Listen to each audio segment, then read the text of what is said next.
Welcome to all of you on my YouTube channel यूपिया classes. दोस्तों, आज जो मैं आपको पढ़ाने वाला हूँ वो एक बहुत ही छोटा सा कॉन्सेप्ट है। वो है क्या? Question word type interrogative sentence का, वो भी पास्ट परफेक्ट कंटिन्यूअस टेंस के लिए। तो यानी पास्ट परफेक्ट कंटिन्यूअस टेंस में जब आपका इंट्रोगेटिव सेंटेंस आएगा वो भी क्वेश्चन वर्ड उसमें आएंगे। अब क्वेश्चन वर्ड की बात करते हैं तो क्वेश्चन वर्ड आप पढ़ते क्या हो, जैसे क्यों आ गया यानी वाई, व्हेन, या इसी तरीके से आप देख सकते हो व्हाट है, क्या है, या आप कह सकते हो कि वाई, क्यों। इस तरीके से जो प्रश्न बनता है उनको आप कैसे ट्रांसलेट करेंगे, वो भी पास्ट परफेक्ट कंटिन्यूअस टेंस का। तो पिछले वीडियो में मैंने आपको बताया था कि पास्ट परफेक्ट कंटिन्यूअस टेंस के बारे में। तो दोस्तों, ये टेंस है क्या? ये टेंस आप समझ सकते हो कि यदि कोई भी घटना निश्चित या अनिश्चित समय से शुरू होकर के और पास्ट काल में यानी भूतकाल में आपको जारी रहना दिखाया जाए तो आप कह सकते हो कि ये आपका वाक्य यानी जो घटना हो रही है वो है पास्ट परफेक्ट कंटिन्यूअस टेंस का। तो चलिए कुछ हम और भी ट्रिक से समझते हैं कि कैसे इस टेंस को आप डिसाइड करोगे। देखो, होता क्या है कि जैसे आप कहते हो क्या कि टाइम, यानी कोई भी टाइम आ जाए, सुबह शाम दोपहर या 2 सालों से, महीनों से, इस तरीके से यदि टाइम का जिक्र किया जाए, समय का जिक्र किया जाए, अगर से वाक्य में समय का जिक्र हो और लास्ट में आपको रहा था, रही थी, रहे थे, इस तरीके का वाक्य के लास्ट में दिखने को मिलता है तो आप कह सकते हो कि दिया गया वाक्य जो है वो पास्ट परफेक्ट कंटिन्यूअस टेंस का है। जैसे मैं एक एग्जांपल आपको दिखाता हूँ, यहाँ पर इसको देख लीजिए। ये एग्जांपल लिया गया है, जैसे ये देख लीजिए, तुम सुबह से क्या कर रहे थे।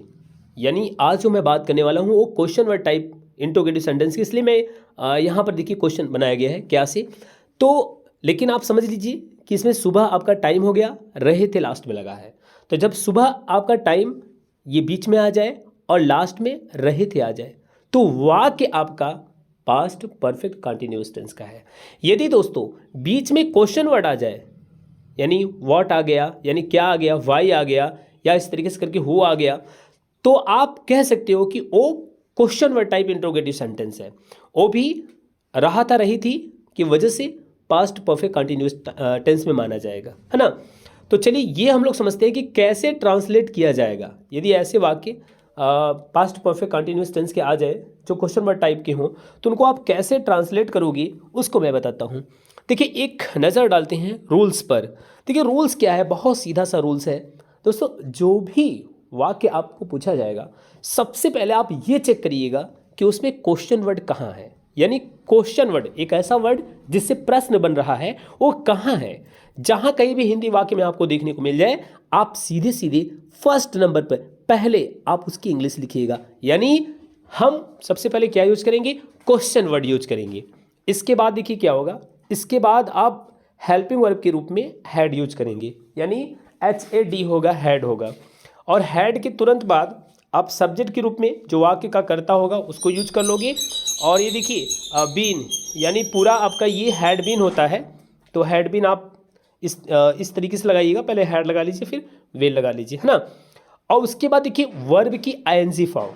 ING फॉर्म के बारे में आप बहुत पहले से ही परिचित हो, इससे संबंधित मैंने कई वीडियो में आपको इसका चर्चा किया है कि जैसे आपका गो की बात हो रही है तो आप गोइंग यूज़ करिएगा, प्लेइंग, रनिंग, वॉकिंग, जो भी वर्ब आएगी उस वर्ब में आप ING जोड़ लोगे। खास करके तब जब कंटिन्यूअस टेंस की बात की जाएगी, चाहे वो प्रेजेंट कंटिन्यूअस हो, चाहे पास्ट कंटिन्यूअस टेंस हो, या यही टेंस जिसकी मैं बारे में हम लोग चर्चा कर रहे हैं पास्ट परफेक्ट कंटिन्यूअस शब्द जुड़ गया तो वर्ब की ING फॉर्म यूज होगी, ये तय हो जाता है। उसके बाद देखिए ऑब्जेक्ट या कॉम्प्लीमेंट्स या फिर अदर वर्ड्स जो भी आएगा उसको यहाँ यूज कर लीजिएगा। फिर जो से यानी जो टाइम है, निश्चित या अनिश्चित, उसमें आपका एक प्रीपोजिशन से है, उस से के लिए यहाँ पर यूज करेंगे कंजक्शन, सॉरी उस कंजक्शन नहीं, ये आपका प्रीपोजिशन है, तो सिंस या फॉर यूज करिएगा। उसके बाद आप टाइम लगा दीजिएगा, ठीक है ना। ये आपका रूल्स है। आगे बढ़ते हैं, एग्जाम्पल से समझते हैं कैसे होगा ट्रांसलेशन। तो देखिए यहाँ पर एक एग्जाम्पल लिया गया है कि तुम सुबह से क्या कर रहे थे। अब चलिए ट्रांसलेट किया जाता है।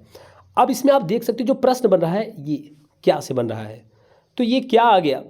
अब क्या की इंग्लिश सबसे पहले लिखी जाएगी, क्यों? क्योंकि ये आपका रूल्स बता रहा है ना। तो रूल्स कह रहा है क्वेश्चन वर्ड लिखने के लिए, तो आप क्वेश्चन वर्ड लिखो सबसे पहले क्या। अब क्या को अंग्रेजी में आप व्हाट कहते हो, है ना, तो व्हाट आप पहले लिख लिए हो। फिर रूल्स कह रहा है कि आप भैया हैड यूज करो, तो हैड यूज कर लीजिए, क्वेश्चन वर्ड हैड।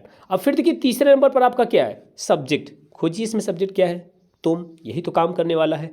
तो तुम की अंग्रेजी क्या लिखोगे, यू।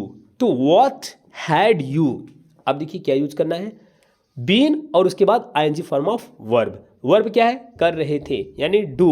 डू में आईएनजी जोड़ोगे, डूइंग, और उससे पहले आपको बीन लगाना होगा। What had you been doing. अब आगे देखिए क्या हो जाएगा, आगे आपका हो गया ऑब्जेक्ट की तो चर्चा की नहीं गई है, इसको आप छोड़ दीजिए, ये सिंस या फॉर लगा लीजिए। अब देखिए समय कैसा है, मैं आपको पहले भी बताया था, पहले भी वीडियो में ये इसका चर्चा कर लिया था कि यदि निश्चित समय आ जाए, जैसे सुबह शाम या फिर बजे आ गया है ना, या फिर किसी दिन का नाम आ गया, संडे मंडे ट्यूसडे, या मंथ्स का नेम है, तो उसको आप निश्चित मानते हो और उसके लिए आप सिंस का यूज करते हो। तो देखिए आप दिन का पहर सुबह है, सुबह के लिए से की इंग्लिश आप सिंस लिखेंगे, और उसके बाद देखिए सिंस या फॉर के बाद आपको टाइम लगाना है, टाइम आपका क्या है, मॉर्निंग। तो what had you been doing since morning, तो ये हो गया। इसके बाद देखिए नेक्स्ट ट्रांसलेशन क्या है, देखिए तुम 2 हफ्तों से स्कूल क्यों नहीं आ रहे थे, निगेटिव भी हो गया है, इंट्रोगेटिव है, तो कैसे आप ट्रांसलेट करेंगे, आप बीन से पहले नॉट लगा लीजिएगा। आइए स्टार्ट करते हैं ट्रांसलेशन जी, लेट्स सी। देखिए तुम 2 हफ्तों से स्कूल क्यों नहीं जा रहे थे, इसमें क्वेश्चन वर्ड आपका है वाई, तो सबसे पहले आप क्वेश्चन वर्ड यूज कर लो। ये देखिए यहाँ पर आपका वाई हो गया फर्स्ट नंबर पर। फिर क्या यूज करना है, हैड जी। जब भी देखो बेटा ये रहे थे आ जाए और यहाँ पर क्यों लगा हो, कैसे लगा हो, है ना, या फिर क्या लगा हो, जितने भी क्वेश्चन वर्ड होते हैं उनमें से कोई भी यहाँ पर आ जाता है तो आप यहाँ उसको सबसे पहले लिख लीजिएगा और ये हैड लगा दीजिएगा, सर्वथा सत्य है। इसके बाद देखिए क्या होता है कि ये सब्जेक्ट खोज लो भैया, काम करने वाला तुम ही है, तो आप यू लगा लीजिए, व्हाट हैड यू, ये देखिए व्हाट हैड यू, इतना हो गया आपका, ये 3 काम हो गया। अब फिर देखिए नहीं आया है ना, तो यहाँ वाक्य में देखिए नॉट बीन, तो ये नॉट बीन आप लगा लीजिए। अब नॉट बीन तो कर लिया आपने, अब ING form of verbs use करना है। आ रहे थे ये वर्ब है, तो कम में आईएनजी जोड़ लो, कमिंग, बीन कमिंग। अब देखिए स्कूल के लिए तो आप कंप्लीमेंट के रूप में क्या यूज करेंगे, टू स्कूल, क्या यूज करेंगे, टू स्कूल। अब देखिए यहाँ पर सिंस या फॉर, अब देखिए यहाँ पर 2 हफ्तों से, देखिए यदि दिन के नाम आ जाए संडे मंडे ट्यूसडे तो ये निश्चित होता है, लेकिन 2 हफ्ते 3 हफ्ते, हफ्ते की बात किया जाएगा, वीक की बात किया जाएगा, तो वो आपका अनिश्चित होगा। इसलिए आप यहाँ पर सिंस न यूज करके आप क्या यूज करेंगे, फॉर। तो देखिए यहाँ फॉर लगा है, ये फॉर हो गया। उसके बाद देखिए क्या होगा, उसके बाद होगा 2 हफ्ते, 2 हफ्ते की इंग्लिश क्या हो जाएगी, 2 वीक्स। तो टोटल ट्रांसलेशन क्या हो गया, ट्रांसलेशन ये देख लीजिए, why had you not been coming to school for 2 weeks. चलिए अगले ट्रांसलेशन की तरफ बढ़ते हैं। देखिए अगला ट्रांसलेशन क्या है, गौरव जी आप 2 सालों से कहाँ रह रहे थे। अब चलिए गौरव जी से पूछा जा रहा है कि तो आप 2 सालों से कहाँ रह रहे थे, तो सबसे पहले आप इंग्लिश में क्वेश्चन वर्ड यूज करोगे, लेकिन उससे पहले ध्यान रखिएगा गौरव जी को संबोधित किया गया है, तो आप गौरव जी का नाम लेंगे पहले, क्या हो जाएगा, गौरव जी। अब क्वेश्चन पूछिए, यहाँ से क्वेश्चन वर्ड लगाइए, वेयर, क्या लगेगा क्वेश्चन वर्ड, वेयर, और ये अब हैड, ये हैड हो गया, सब्जेक्ट क्या है ये, यू, वेयर हैड यू। अब देखिए बीन और आईएनजी फॉर्म ऑफ वर्ब, देखिए रह रहे थे, रहना, लीव, तो लिविंग हो जाएगा, और उससे पहले आईएनजी से पहले बीन, तो बीन लिविंग, टाइम देख लेते हैं, 2 सालों से। देखिए 2 सालों का मतलब होता है, अब देखिए ये सालों है, अगर कंफर्म ईयर होता 2010 होता, 2007 होता, या फिर 2000 आपका 20 होता, इस तरीके का कोई कंफर्म ईयर होता तो उसको आप निश्चित मानते, सिंस लगाते, लेकिन यहाँ पर 2 सालों है, ईयर को अनिश्चित में, इसलिए यहाँ पर फॉर 2 ईयर्स हो गया। तो गौरव जी आप 2 सालों से कहाँ रह रहे थे, Gaurav ji where had you been living for 2 years. ठीक है ना। तो इस तरीके से ये आपका, आई होप कि आपको ये जो कॉन्सेप्ट है question word type interrogative sentences और भी पास्ट परफेक्ट कंटिन्यूस टेंस का, ये आपको आ गया होगा। तो दोस्तों आप चैनल पर यदि न्यू हो तो इसको सब्सक्राइब करें और आगे के वीडियो लेक्चर्स को पाने के लिए आप यूं ही चैनल से बने रहे।